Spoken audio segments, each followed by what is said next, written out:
வாழ்க வளமுடன். அன்னை பாலா திரிபுர சுந்தரியின் கருணையினால் இந்த உலக மக்கள் அனைவருக்கும் நல்லதே நடக்கட்டும். அன்பர்களே, நாம் இன்னைக்கு பார்க்க போகிறது தனுசு ராசிக்காரர்களை பற்றி. லக்னம் இருந்தாலும் இதே போலத்தான் நம்மளுக்கு அவமானங்கள் என்ன அப்படின்னா உங்ககிட்ட கேட்டு தான் தெரிஞ்சுக்கணும். தனுசு ராசிக்காரங்களுக்கு வயசுக்கு ஏற்ற மாதிரி படிச்சுக்கிட்டு இருந்தால் ஒரு அவமானம், காலேஜ் போயிட்டுருக்கிறப்போ ஒரு அவமானம், ஒரு லவ் பண்ணலாம் அப்படிங்கிற கண்டிஷனில் இருக்கக்கூடிய வாலிப வயசு பசங்களுக்கு ஒரு அவமானம். சரி, படித்து முடிச்சிட்டோம், ஏதாவது ஒரு வேலைக்கு போகலாம் அப்படின்னு சொன்னால் அங்கே ஒரு அவமானம். இல்லை வயசு கூடிக்கிச்சு, வேலை கம்மியாக இருக்குது, சம்பளமும் குறைவாக இருக்குது, திருமணமாவது பண்ணிடலாம் அப்படின்னா பெண்ணிடமும் பெண் வீட்டாரிடமும் அவமானம். வயசுக்கு மூத்தவங்களுக்கு மட்டும் கொஞ்சம் பாதிச்சிருக்காது, பெரியவங்களுக்கு 50-55 வயசை தாண்டி இருந்தால் பெரிய பாதிச்சிருக்கு. ஆனாலும் தொழிலில் ஏதாவது ஒரு பிரச்சனை நம்மளுக்கு கொடுத்துட்ருக்கு. இப்படி அவமானங்களின் மொத்த உருவமாக இருந்திருக்கக்கூடிய கடந்த 5 அல்லது 7 வருட காலமாகவே சொல்லலாம். அதுவும் இந்த தனுசு ராசிக்கு சுக்கிரனுடைய திசை நடந்துட்டு 20 வருஷம் நடந்துகிட்டு இருந்தது அப்படின்னாக்கா அவங்களுடைய கடுமை அப்படிங்கிறது வேறு யாருக்குமே இருக்காது.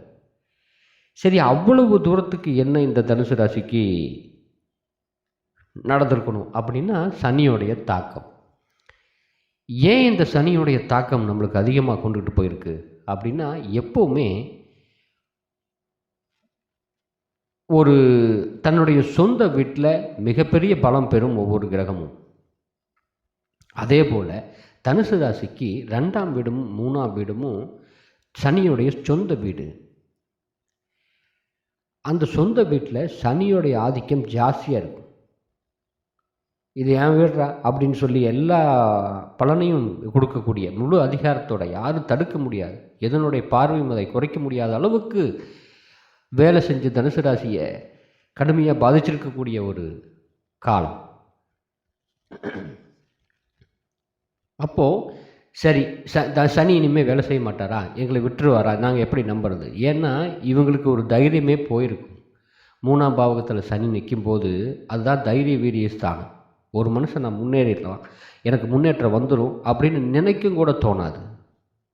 அந்த நினைப்பையே சுத்தமாக அழிச்சிரும். எப்படி அழிக்கும்?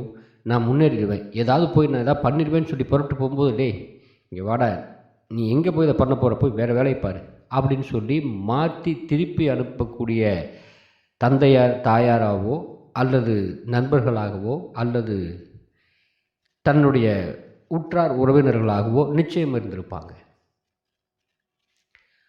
அப்போது சனியை மீறி இவங்களால் வேலை செய்யவே முடிஞ்சிருக்காது அப்படின்னு தான் சொல்லணும். உடல்நல பாதிப்பு, உடல் கருத்து போகிறது, சோர்ந்து போகிறது, எப்போவுமே தூக்கமாக வந்துட்டு இருக்கிறது, திருப்பி திருப்பி அடிச்சுக்கிட்டு இருந்தால் பேசாமல் ஒரு இடத்துக்கு ஒரு மூலையில் ஒடுங்கி போய் உட்கார்ந்துடுறது. எப்போ சரியாகும், என்ன சரியாகும்? அனுபவிச்சாச்சியா, கஷ்டம்லாம் ஏகப்பட்டது அனுபவிச்சாச்சு, தெரிஞ்சு போச்சு. இனி வரக்கூடிய ஒவ்வொரு நாளும் ஒவ்வொரு நிமிஷமும் உங்களுக்கு பலம் பொருந்தியதா, அடுத்தவங்க என்னென்ன பேசுனாங்களோ அந்த அவமானங்களை மீண்டும் திரும்ப அதைய பேரதிர்ஷ்டமாக மாற்றக்கூடிய காலம்தான் இப்போ வரக்கூடிய காலம். எது? ஃபஸ்ட்டு சனி பயிற்சி, அதுக்கடுத்தது குரு பயிற்சி, அதுக்கடுத்தது ராகு கேது பயிற்சி. இது எல்லாமே ஜாதகத்தை நீங்கள் பார்த்தீங்கன்னாவே பலமாக தெரியும். நான் உங்களுக்கு சொல்லியிருப்பேன், எப்போவுமே தன்னுடைய சொந்த வீட்டில் இருக்கக்கூடிய கிரகத்துக்கு பலம் ஜாஸ்தி, அது நின்று வேலை செஞ்சால் யாரும் அசைக்க முடியாது அப்படின்னு சொல்லி.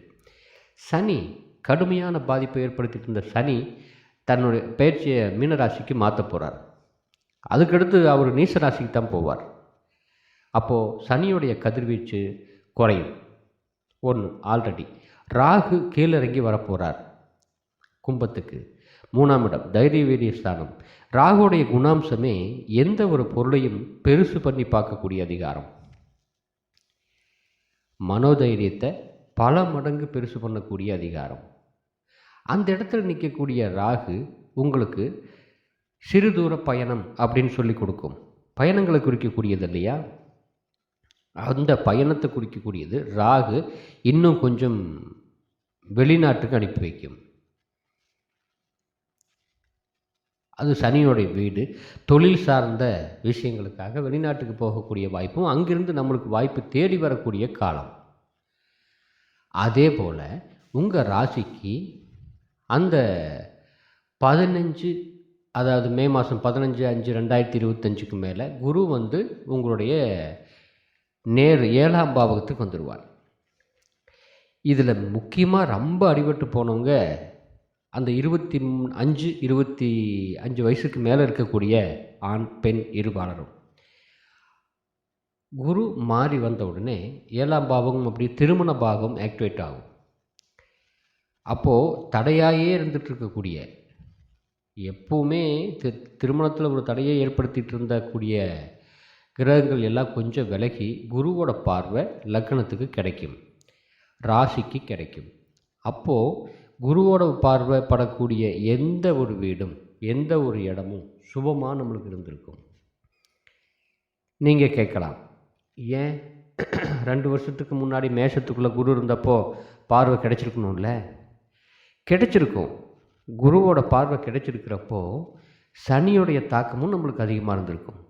அப்போது சொந்த வீட்டுக்குள்ளே இருக்கக்கூடிய சனியோடைய தாக்கத்தை விட மேஷத்திலிருந்து பார்க்கக்கூடிய குருவோட பார்வை 10ல் ஒரு 25% 30% தான் நம்மளுக்கு வேலை செஞ்சுருக்குமே தவிர சனியோடைய தாக்கத்தை மீறி நம்மளுக்கு வேலை செய்ய முடியாது. சரி, இப்போ மட்டும் எப்படி குரு பார்க்குறதுனால இந்த பார்வைக்கு எப்படி பலம் சொல்கிறீங்க அப்படின்னா, குரு எந்த ஒரு கிரகமும், குருவும் சரி மற்ற கிரகமும் சரி, தன்னுடைய ஆட்சி வீட்டையோ உச்ச வீட்டையோ நோக்கும் போதும் சரி பார்க்கும்போதும் சரி, தன்னுடைய ஆட்சி வீட்டை உச்ச வீட்டை நோக்கி போகக்கூடிய ஒரு கிரகம் மிக பலம் வாய்ந்ததாக கருதப்படும் ஜோதிட சாஸ்திரத்தில். கடகத்தில் போகும்போது குருவோட பலம் இன்னும் கூடிக்கும். கடகத்துக்கு முன்னாடி இருக்கக்கூடிய குரு, மிதுனத்தில் இருக்கக்கூடிய குருவுக்கு அதனுடைய பார்வை எப்படி இருக்கும் அப்படின்னா மிக பலம் பொருந்தியதாக இருக்கும். மற்ற கிரகத்தோட கதிர்வீச்சை 80% குலைக்கக்கூடிய அளவுக்கு குருவுடைய பலம் அந்த இடத்துக்கு கூடிக்கும். அப்போது எதிர்பாலரை குறிக்கக்கூடிய மனைவி, என்னுடைய பார்ட்னர், தன்னுடைய நண்பர்கள் வகைரா இவங்கெல்லாம் குறிக்கக்கூடிய இடம்தான் அந்த 7ஆம் பாவகம். முக்கியமாக திருமண பாவகம்னு எடுத்துக்கலாம். அந்த இடத்துல இருக்கக்கூடிய தடைகளை நிச்சயமாக குரு தீர்த்து வைப்பார் உங்களுக்கு. குருவோட கதிர்வீச்சு பட்ட உடனே முகத்தில் ஒரு தேஜஸ் உருவாகும். அந்த சமயத்தில் தான் அந்த மே மாதம் 15ஆம் தேதிக்கு மேலே தான் உங்களுக்கு ஒரு தைரியமே பிறக்கும். நாம் ஏதோ ஒரு வகையில் முன்னுக்கு வந்துடுவோம். எந்த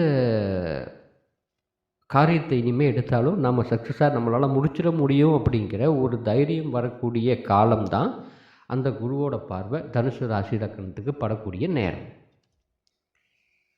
அதே போல் அந்த 15ஆம் தேதி அப்படின்னு பார்த்தோம் அப்படின்னாக்கா 9ஆம் பாவகாதிபதி சூரியன் நம்மளுக்கு 6ஆம் இடத்துலேயே நிற்கிறார். அப்போது வேலை வாய்ப்பு அப்படிங்கிறது எங்கேயாவது தடைபட்டிருந்தது அப்படின்னா இந்த சமயத்தில் டோட்டலாக நம்மளுக்கு ரிலீஸ் ஆகிக்கும். இந்த காலம் வரக்கூடிய தனுசு ராசிக்கு பொற்காலம்னு சொல்லலாம். அடித்து தூக்கிட்டு போயிட்டே இருக்க வேண்டியதான். யாரும் குறுக்க நிற்க முடியாது இனி வரக்கூடிய காலங்களில். அப்போது தனக்குத்தானே ஒரு பலத்தை ஏற்படுத்திக்கக்கூடிய தனுசு ராசி அன்பர்களுக்கு அடுத்த வரக்கூடிய 30 வருஷ காலமும் சொல்லலாம். தன்னுடைய சொந்த ஜாதகத்தில் நடக்கக்கூடிய தசாபுத்திகள் பிரகாரம் உங்களுடைய முயற்சி படிப்படியாக அப்படின்னாக்கா சும்மா 10 நாள் 50 நாள் 20 நாள்லேயே உங்களோட ஸ்டெப்பாக மேலே ஏறிக்கிட்டே போயிடலாம். அந்த 1 வருஷ காலத்துக்கு குருவோட பார்வை கிடைக்கும். அந்த குரு மிருகசீரிஷ நட்சத்திரத்தில் போகும், அதுக்கடுத்து திருவாதிரை நட்சத்திரத்தில் போகும், அதுக்கடுத்து சொந்த நட்சத்திரமான புனர்பூச நட்சத்திரத்துக்குள்ளே போகும். சொந்த நட்சத்திரத்துக்குள்ளே புனர்பூச நட்சத்திரத்துக்கு குரு போன மாத்திரத்தில் அது பல மடங்கு தன்னுடைய கதிர்வீச்சை சுப பலனாக கொடுக்கக்கூடிய அதிகாரம் முழுசாக உண்டு.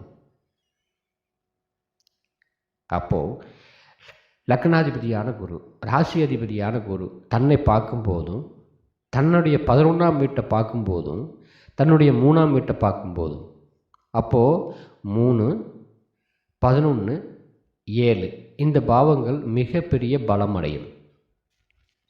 அப்போது இந்த ராசிக்காரங்க இனிமே கவலை அப்படிங்கிறது எதுவும் இருக்காது. தான் என்ன நினச்சாங்களோ, எந்த இடத்துக்கு போகணும்னு ஆசைப்பட்டாங்களோ, என்ன படிப்பு படிக்கணும்னு ஆசைப்பட்டாங்களோ, இப்படித்தான் திருமணம் பண்ணணும்னு சொல்லி முடிவு பண்ணி வச்சுருந்தாங்களோ, அத்தனை காரியங்களும் உங்களுடைய ஜனனகால தசாபுத்திகள் சாதகமாக இருந்தது அப்படின்னா இந்த மாதிரி 100 மடங்கு அதிகமாக சாதிக்கக்கூடிய, கிடைக்கக்கூடிய, சுப பலன்களை அனுபவிக்கக்கூடிய நேரம் நிச்சயமாக இந்த மே மாதம் 15ஆம் தேதிக்கு மேலே கட்டாயம் உண்டு. மே மாதம் வரைக்கும் போகணுமா அப்படின்னு ஒரு சங்கடம் வரும் இல்லையா? அல்ல, இந்த மார்ச் மாதம் 29ஆம் தேதிக்கு மேலேயே அதனுடைய எங்கே கொண்டுட்டு போகுது உங்களையே அப்படின்னு சொல்லி தனியாகவே உங்களுக்கு தெரிஞ்சிடும். துண்டை எடுத்து காமிக்கும், தாண்டா நீ இங்கே தான் போக போகிற, உன்னை நான் இங்கே தான் வைக்க போகிறேன் அப்படின்னு சொல்லி. அப்போது எந்த விதத்திலையும் பயம் பட வேண்டிய அவசியமே என்னை பொறுத்த வரைக்கும் இந்த தனுசு ராசி அன்பர்களுக்கு இனி இருக்காது அப்படின்னே எண்ணலாம். இந்த முறை இதுவரைக்கும் நீங்கள் ஜாதகம் பார்த்தது வேறு மாதிரி இருக்கிறதற்கலாம், அடுத்த மாதம் சரியாக போயின்னு சொல்லியிருக்கலாம், அப்புறம் சரியாக போயின்னு சொல்லியிருக்கலாம். இனி கொண்டுட்டு போய் பார்க்கக்கூடிய ஒவ்வொரு ஜோதிடரும் தனுசு ராசிக்கு ஒரு பலமான பலன்களை சொல்லக்கூடிய அதிகாரம் உண்டு. வாழ்க வளமுடன். மீண்டும் அடுத்த பதிவில்.